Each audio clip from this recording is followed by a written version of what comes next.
This is professor विशाल बिराडे आणि मी तुमचा पुन्हा एकदा स्वागत करतोय आपल्या YouTube चॅनल मध्ये ज्याचं नाव आहे सोचो जरा हटके. मित्रांनो, आपण न्यूमेरिकल सिरीज स्टार्ट केलेली आहे. त्यामधला हा लेसन नंबर 9 ज्याचं नाव आहे करंट अँड इलेक्ट्रिसिटी. हा लेसन 6 मार्क्स साठी विचारला जातो. तर ह्या लेसनची न्यूमेरिकल सिरीज स्टार्ट करण्याआधी आपण ह्याचे आयएमपीएस फॉर्म्युले बघणार आहोत. तर पहिला आयएमपीएस फॉर्म्युला आहे V फॉर वोल्ट मीटर. त्याला पोटेन्शियल डिफरन्स म्हणतो. V is equal to Ig in bracket R plus G. G means gallanometer, R resistance, Ig current across gallanometer. Okay. Number 2, S for shunt resistance. Shunt resistance is equal to Ig upon I minus Ig bracket complete G for gallanometer. Okay, नंतरचा formula आहे X upon R. X for unknown resistance आणि R हा known resistance आहे is equal to Lx upon Lr. Lx जर म्हटलं तर Lx काय आहे? लेंथ अक्रॉस रेजिस्टन्स अननोन आणि Lr आहे length across resistance R. Okay sir, जर आपण मीटर ब्रिजचा विचार केला तर मीटर ब्रिजची लेंथ असते 100 सेंटीमीटर. मग त्या 100 सेंटीमीटर मध्ये कोण असतो? तर एका साइडला Lx असतो, एका साइडला Lr. सो आपण काय लक्षात घेणार आहोत? Lx plus Lr is equal to 100 centimetre. Okay, पुढचा फॉर्म्युला आहे हा आहे E1 अपॉन E2. म्हणजे जेव्हा कंपॅरिझन करतो फर्स्ट बॅटरीचं सेकंड बॅटरी बरोबर, जर असिस्ट करत असतील म्हणजे मदत करत असतील, सो काय येईल? L1 plus L2 upon L1 minus L2. आता इथे प्लस काय येतो? प्लस आल्यानंतर ऑब्वियसली त्याची व्हॅल्यू वाढणार आहे, म्हणजे हा असिस्ट करतोय. ओके, नंतरचा आहे फॉर्म्युला नंबर 5 जो आहे internal resistance of a cell, जो स्मॉल r ने डिनोट करतो. Small r is equal to capital R in bracket L1 minus L2 upon L2. असे हे आयएमपीएस फॉर्म्युला आहेत आणि याच फॉर्म्युलांवरील पुढचे न्यूमेरिकल्स आहेत. ओके मित्रांनो, हा आहे first numerical. A galvanometer has a resistance 30 ohm and its full scale current 20 microampere. Okay, what resistance should be added to it have a range 0 to 10 volt. मित्रांनो, जर हा क्वेश्चन बघितला तर याच्यामध्ये वोल्ट म्हणतायत, म्हणजे हा व्होल्टेज रिलेटेड या व्होल्ट मीटर रिलेटेड क्वेश्चन आहे. आम्ही गिवन डेटा जर लिहायला गेलो तर गिवन डेटा लिहिताना आम्हाला समजतोय गॅल्व्हनोमीटरचा रेजिस्टन्स आहे. म्हणजे मित्रांनो काय असणार आहे? ऑब्वियसली जी आहे 30 ओहम. करेक्ट. अजून आम्हाला काय दिलेलं आहे? फुल स्केल करंट कुणाचा? गॅल्व्हनोमीटरचा. म्हणजे काय असणार आहे? ऑब्वियसली Ig जो आहे 20 मायक्रो एम्पियर. आता मायक्रोचा एम्पियर मध्ये कन्वर्जन आम्ही बघितलं तर काय आहे? 20 × 10⁻⁻6 एम्पियर. ओके, पुढे काय म्हणतात ते? Resistance should be added to have a range 0 to 10 volt. मग मला सांगा, जर मला रेंज 0 to 10 हवी असेल तर मी व्होल्ट मीटर 0 वर सेट करेन की 10 वर? ऑब्वियसली मला जर 10 वोल्ट पाहिजे असेल, मॅक्सिमम 10 वोल्ट मिळत असेल तर 0 मिळणारच आहे, म्हणून मी वोल्ट कुठे सेट करणार आहे? 10 वोल्ट वर. ओके, सो फॉर्म्युला मी जर म्हटलं तर फॉर्म्युला काय आहे आमच्याकडे? फॉर्म्युला आहे V is equal to Ig in bracket R plus G. Correct. आम्हाला काढायचं आहे व्हॉट रेजिस्टन्स, म्हणजे आम्हाला काढायचा आहे R. म्हणजे आम्हाला हा R काढायचा आहे. आमच्याकडे V आहे, आमच्याकडे Ig आहे, आमच्याकडे G आहे. इझिली कॅल्क्युलेट करू शकतो. सो V ची व्हॅल्यू 10 पुट केलेली आहे. Ig आमच्याकडे आहे 20 × 10⁻⁻6. R we have to calculate. G 30. Correct. मग आता हे मल्टिप्लायचे डिवाइडला येणार आहे. So 10 divide by 20 10⁻⁻6. Okay, is equal to R plus 30. Okay, so 20 ने डिवाइड डायरेक्ट करू. 20 1 जा, 20 0 जा. पॉइंट दिले. 10 चे किती होणार आहेत मित्रांनो? 100. करेक्ट. सो 25 जा. करेक्ट. 10⁻6 जो -6 वर केल्यानंतर 6 होणार आहे. सो काय होणार आहे? आम्ही इथे जर कॅल्क्युलेट करण्याचा प्रयत्न केला तर काय होतोय? 0.5 into 10 raised to -6 चे प्लस 6 होणार आहे डिनॉमिनेटरचे न्यूमरेटरला घेतले. Okay is equal to r plus 30. Okay exam मध्ये मित्रांनो तुम्हाला ह्याच्या खाली सॉल्व करायचं आहे. हे मी ते का सॉल्व करतोय जेणेकरून तुम्हाला हायलाइट होईल आणि प्रॉपर दिसेल. जर खाली लिहिताना चुकून जर स्क्रीन मध्ये आलं नाही तर प्रॉब्लेम होईल म्हणून तिकडे लिहितोय. पण एक्झाम मध्ये आपण एका खाली एक लिहिणार आहोत. मग आता 10⁻6 म्हणजे हा पॉइंट राइट हँड साइडला 6 डिजिट ने शिफ्ट होणार आहे. सो 5 1 2 3 4 5 6 बघा इथे होता पॉइंट 1 2 3 4 5 6 आणि हा r प्लस 30 प्लस 30 कडे मायनस 30 होणार आहे. सो हे 5 0 लिहिले -30 इज इक्वल टू r. मग आम्ही ह्याच्यातून मायनस केली तर इथे काय येणार आहे 4 9 9 9 या 30 चं होईल 7 0. ओके सो आमच्याकडे जी व्हॅल्यू येते जो आहे 4,99,970 ओहम. सो हा रेजिस्टन्स आम्हाला ऍड करावा लागेल जो की खूप हाय व्हॅल्यूचा आहे. जर आम्ही किलो ओहम मध्ये केलं तर r is equal to 3 digit shift होतील 97 किलो ओहम. हा पण चालेल आणि ओहम मध्ये लिहिलं तरी.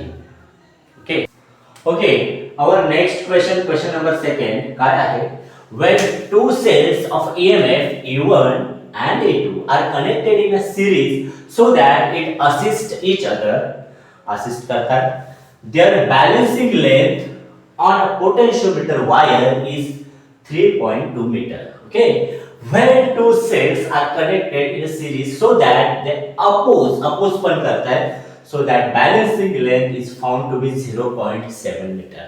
Okay compare the EMFs of two cells. Okay compare करायचं आम्हाला. सो आम्ही काय करणार आहोत आम्हाला बॅलन्सिंग लेंथ दिलेले आहेत एक असिस्ट करताना एक अपोज करताना. ओके सो गिवन डेटा मध्ये आम्ही काय लिहिणार आहोत गिवन डेटा मध्ये आम्ही लिहितोय एक बॅलन्सिंग लेंथ जी असिस्ट करताना आहे ती L1 इज इक्वल टू 3 किती आहे 3.2 मीटर जे असिस्ट करते. L2 जी अपोज करते जेव्हा EMF अपोज करत होते तेव्हा किती आहे 0.7 मीटर. ओके सो फॉर्म्युला जर आम्ही पाहिला तर फॉर्म्युला आहे E1 अपॉन E2 म्हणजे compare L1 plus L2 upon L1 minus L2. Okay calculate केलं L1 ची व्हॅल्यू आहे 3.2 प्लस 7 अपॉन 3.2 मायनस 0.7. बघूया ऍडिशन येते 3.9 अपॉन जर ह्याच्यातून मायनस केलं तर येतोय 2.5. करेक्ट. आता आम्ही पॉइंट शिफ्ट केला. ओके मित्रांनो जर आम्ही पॉइंट शिफ्ट केला तर काय जातोय 39/25.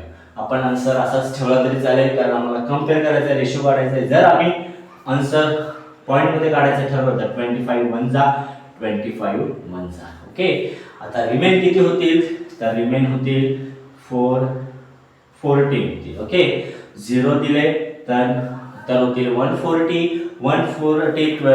25 च्या टेबल मध्ये येत नाही पण आम्ही जर बघितलं तर 25 4 जा 100 5 जा 125. ओके सो 5 जा येईल रिमेन 5 and 150. ओके सो 150 होणार आहे आणि 6 जा 150. ओके सो आम्हाला E1 is to E2 आम्ही जर काढला तर आम्हाला भेटतोय 1.56 is to 1 असंही चालेल आणि प्रीवियस वन ही चालेल. सो हा आहे आमचा आन्सर जो कंपेअर करतो. Our next question the EMF of a cell is balanced by a length 320 centimeter of a potentiometer wire. When a cell is shunted by a resistance 50 ohm, the balancing length is reduced by 20 centimeter. Okay, पहिली किती होती मित्रांनो 320 नंतर reduce झालेले आहे 20 centimetre ने. Find the internal resistance of a cell. Okay internal resistance of a cell म्हणजे small r चा फॉर्म्युला लागणार आहे मित्रांनो. सो आम्ही गिवन डेटा आम्ही देतोय. गिवन डेटा आम्हाला काय दिलंय? सो गिवन डेटामध्ये आम्हाला एक लेंथ दिलेली आहे, ज्याला आम्ही इनिशियल लेंथ L1 म्हणू, 320 सेंटीमीटर. ओके, नंतर काय होतं मित्रांनो, जर आम्ही बघितलं तर पोटेन्शियोमीटरचा मीटर वायर मध्ये काय केलंय, एक सेल शंट केलंय. शंट केलंय म्हणजेच काय, इन शॉर्ट पॅरलल लावलंय. सो दॅट रेजिस्टन्स आर काय आहे, 50 ओहम. कुठल्या, काय दिलंय, when a cell is shunted by a resistance, म्हणजे एक रेजिस्टन्स पॅरलली लावलेला आहे जो 50 ओहमचा आहे, आणि ती जी लेंथ होती जी 320 वर होती ती रिड्यूसने किती झालेली आहे, 20 सेंटीमीटरने रिड्यूस झालेली आहे. म्हणजेच ऑब्वियसली L2 काय होणार आहे, 320 मधून 20 रिड्यूस झाली म्हणजेच 300 सेंटीमीटर. ओके, तुम्हाला जर हे मीटर मध्ये करायचं असेल तर मीटर मध्ये करून घ्या मित्रांनो. काय होईल, हा 3.2 आणि हा होईल 3 मीटर. ओके, सेंटीमीटरचं मीटर 10⁻² असतो, म्हणजे 2 डिजिट शिफ्ट केलेले आहेत. ओके, 10⁻² करण्यापेक्षा आम्ही काय केलं मित्रांनो, पॉइंट शिफ्ट केलं. पॉइंट शिफ्ट केलं म्हणजे 3 × 10⁻² होणार होतं, ते 2 - 2 कट झालं. ओके, आता आम्ही काय काढतोय, आम्हाला इंटरनल रेजिस्टन्स स्मॉल r काढायचा आहे. फॉर्म्युला आम्ही जर बघितला तर फॉर्म्युला काय आहे, small r = capital R in bracket L1 - L2 upon L2, internal resistance of a cell. हा स्मॉल r आहे. आता आम्ही व्हॅल्यूज पुट करतो. कॅपिटल R ची आहे 50 ओहम, L1 आहे 3.2 - 3 अपॉन 3. करेक्ट. आता आम्ही स्मॉल r काढणार आहोत. काय होणार आहे, इथे आम्ही कॅल्क्युलेशन केलं तर 50 इन ब्रॅकेट काय येईल, 0.2 अपॉन 3. समजतंय ना, 3.2 मधून 3 मायनस झाली. आता हा मला जर डिवाइड करायचा असेल तर आम्ही डिवाइड करू शकतो. आयदर ह्याला डिवाइड करा किंवा इकडे डिवाइड करायला आणा, जसं बेटर होईल तसं. मी काय करतोय, मी ह्यालाच डिवाइड करतो. मी पॉइंट मध्ये राहील 50 सेपरेट आहे. 3 1 जा 3 0 जा पॉइंट आहे, सो पॉइंट दिला. परत 2 आहे, सो परत 0 चा लागणार आहे, 0 जा 3 2 चा झाला 20, 3 6 चा 18, 6 6 येत राहणार आहेत. मी डबल 6 घेतोय, बरेचसे 6 येतील, आन्सर थांबणार नाही हा. ओके, सो 0.066 ला 50 ने जर मी मल्टिप्लाय केला तर आन्सर काय येतो मित्रांनो, 56 जा, किंवा आपण 0 5 6 जा 30, 5 6 जा 30 आणि 3 33, 5 0 जा 0. ओके, किती डिजिट नंतर पॉइंट 1 2 3, सो 1 2 3, सो आन्सर येतोय आमचा 3.3 ओहम. आणि लक्षात ठेवा मित्रांनो, इंटरनल रेजिस्टन्स हा लहान असतो, मोठी व्हॅल्यू येणार नाही. सो हे 3.12 किंवा 1.3 पॉइंट असं काहीतरी येणार आहे, जी स्मॉल व्हॅल्यू आहे. सॉल्व केलेला आहे. तुम्हाला जर प्रॉब्लेम लिहून घ्यायचा असेल तर लिहून घ्या, नाहीतर मेथड बघा. म्हणजेच प्रॉब्लेम मित्रांनो तुम्हाला असं 100% येणार नाही, बट याच्यातल्या काही व्हॅल्यूज चेंज करून म्हणजे याच टाईपचा प्रॉब्लेम येण्याची शक्यता जास्त असतात. त्याच्यामुळे असे प्रॉब्लेम जेव्हा आपण सॉल्व करत असतो, त्याच्यामुळे जर व्हॅल्यू चेंज झाल्या तर डेफिनेटली आपला आन्सर चेंज होणार आहे मित्रांनो. बरेच जण मित्र असे करतात की आन्सर माझा हाच यायला पाहिजे, बट व्हॅल्यू एक जरी चेंज केली तर 320 च्या जागी जर 220 केली तर डेफिनेटली आन्सर चेंज होणार आहे. ओके, सो त्याची प्रॅक्टिस ठेवायला. Okay, this is our next problem.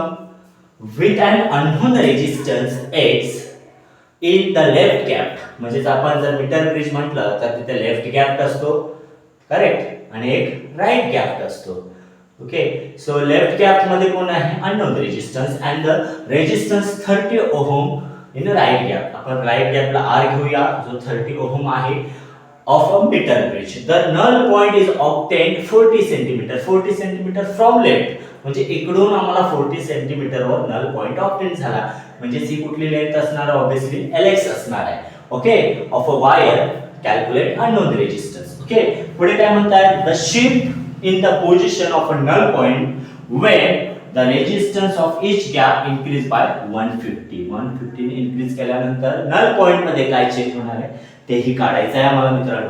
एकदम सिंपल क्वेश्चन आहे, तुम्हाला कॅल्क्युलेशन मध्ये काही चिंता करण्याची गरज नाही. एकदम सिंपल क्वेश्चन आहे. आम्ही गिवन डेटा लिहायला गेलो तर गिवन डेटा मध्ये आम्हाला काय काय मिळतोय, गिवन डेटा मध्ये आम्हाला x जो माहिती नाही, r माहित आहे जो 30 ओहम आहे, Lx किती आहे मित्रांनो, तर 40 सेंटीमीटर. लेफ्ट कॅप कडून जातोय.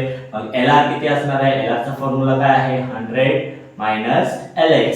मग आम्ही जर व्हॅल्यू पुट केली, काय 100 मायनस Lx आहे 40, तर आम्हाला भेटतोय 60. आणि रेजिस्टन्स काढायला इतका काफी आहे. सो फॉर्म्युला आहे x upon r is equal to Lx upon Lr. सर्वात सिंपल प्रॉब्लेम किंवा सर्वात सिंपल फॉर्म्युला. व्हॅल्यूज पुट करूया मित्रांनो. x माहिती नाही, r आहे 30, Lx आहे 40 आणि Lr आहे 60. ओके, हा 30 इकडे जाईल, म्हणजे आम्ही ह्याला कॅल्क्युलेट करायला गेलो तर x is equal to 40 upon 60 into 30. 0 0 cut, 3 1 जा, 3 2 जा, 2 1 जा, 2 2 जा, म्हणजे 0. x आम्हाला मिळतोय 20 ओहम. म्हणजेच आमचा हा जो पहिला प्रॉब्लेम आहे, फाइंड अननोन रेजिस्टन्स. काय काढायचं मित्रांनो, तर अननोन रेजिस्टन्स जो किती मिळालेला आहे, 20 ओहम. ओके मित्रांनो, असे सिंपल क्वेश्चन आपल्याला मिळतात, टेन्शन घ्यायचं नाही, कॅल्क्युलेट करत राहा, तुम्हाला ह्याचे व्हॅल्यूज नक्कीच मिळणार आहे. ओके, सेकंड पार्ट मध्ये ते काय म्हणतायत की जो नल पॉइंट म्हणजे आमचा जॉकी कुठे थांबणार आहे, जर किंवा कुठल्या साइडला शिफ्ट होणार आहे, जर प्रत्येक इन ईच गॅप 150 ऍड केला. मला सांगा x किती आहे, आमचा x आहे 20 मध्ये 150 ऍड केला म्हणजेच अननोन मध्ये, म्हणजेच लेफ्ट हँड साइडला, राईटला काय आहे 30, त्याच्यामध्ये पण 150 ऍड केला, तर Lx आणि Lr काय असणार आहे असं ते म्हणतायत. काय असेल इथे 170 अपॉन 180. आता आम्हाला व्हॅल्यूज कोणाची दिली मित्रांनो, Lx ची दिली आहे ना. मग Lx ची दिली असेल तर आपण कंपेअर करताना पण Lx बरोबरच करूया, म्हणजे आपण ह्याला Lx मध्येच लिहूया. Lr Lx मध्ये काय होईल, 100 मायनस Lx. 0 0 कट, काय येतोय 17 upon 18 is equal to Lx upon 100 minus Lx. आता इकडे मल्टिप्लायला आले तर 17 into 100 minus Lx is equal to हा इकडे जाणार आहे, सो Lx इंटू 18. काय होईल मित्रांनो, कॅल्क्युलेशन असं होईल 700 बरोबर, 1700 चा मायनस 17 इंटू Lx 17 Lx आणि ह्याचं 18 Lx. ओके, आता इथे कॅल्क्युलेशन पण इझी आहे. 1700 इज इक्वल टू 18 Lx, हा मायनस इकडे प्लस 17 Lx. सो 700 इथे ह्याचे ॲडिशन 7 8 535 Lx. ओके, सो 35 कडे डिवाइड आणले, so Lx is equal to काय मिळणार आहे, 1700 अपॉन 35. ओके, 35 चा जर टेबल आपल्याला येत असेल तर वेल गुड, नाही येत असेल तर कट करायचं, कारण ते लॉग लावण्याची गरज नाही. 5 च्या टेबल मध्ये येतोय, सो 5 7 जा 35, 5 3 जा 50, रिमेन 2 20 झाले, 4 जा 20 आणि हा 0. आता 340 म्हणजे 340 छेद 7 आहे, 7 ने भागूया, 7 1 जा 7 4 जा 28. 34 मायनस 28 किती होत आहेत, 6 होत आहेत, झाले 60 बरोबर. हा 6 होत आहेत, झाले 60. पुढे 7 8 जा 50, हा 56. सो 60 मायनस 56 440 झाले, सो 5 जा 35, रिमेन 5 50 झाले, 7 7 जा 49. ओके, रिमेन 1 होतोय, अजून येतच राहणार आहे, बट आम्हाला आन्सर एवढा इनफ आहे. So 48.57 centimetre. पुन्हा असं मिळालं मित्रांनो Lx, पण आम्हाला Lx काढायचं नाही. त्यांनी काय म्हटलंय, कुठल्या साइडला शिफ्ट इन पोझिशन, कुठल्या साइडला शिफ्ट होणार आहे ऑब्वियसली सांगा मला. आता तुम्ही जर नीट म्हटलं तर Lx आमचा किती होता, 40 होता प्रिव्हियस. आता Lx किती झालेला आहे, 48.57. म्हणजे आपली जी लेंथ होती किंवा हा नल पॉइंट किंवा जॉकी कुठल्या साइडला शिफ्ट झालाय, टुवर्ड्स राईट. इकडे आला असता तर लेफ्ट झाला असता, सो टुवर्ड्स राईट कितीने शिफ्ट झालाय, आधी 40 होता, आता 48 म्हणजे टुवर्ड्स राईट 8.57 सेंटीमीटर कोण नल पॉइंट. ओके, सो असे हे न्यूमेरिकल्स आहेत. न्यूमेरिकल एकदम सिंपल आहे, नीट बघा. इझिली विदाउट लॉग आपण कॅल्क्युलेट करू शकतो. असे जर हा व्हिडिओ तुम्हाला महत्त्वपूर्ण वाटत असेल तर ह्या व्हिडिओला लाईक करा, आपल्या मित्रांपर्यंत पोहोचवा आणि जर तुम्ही ह्या चॅनलवर नवीन असाल तर ह्या चॅनलला सबस्क्राईब करा.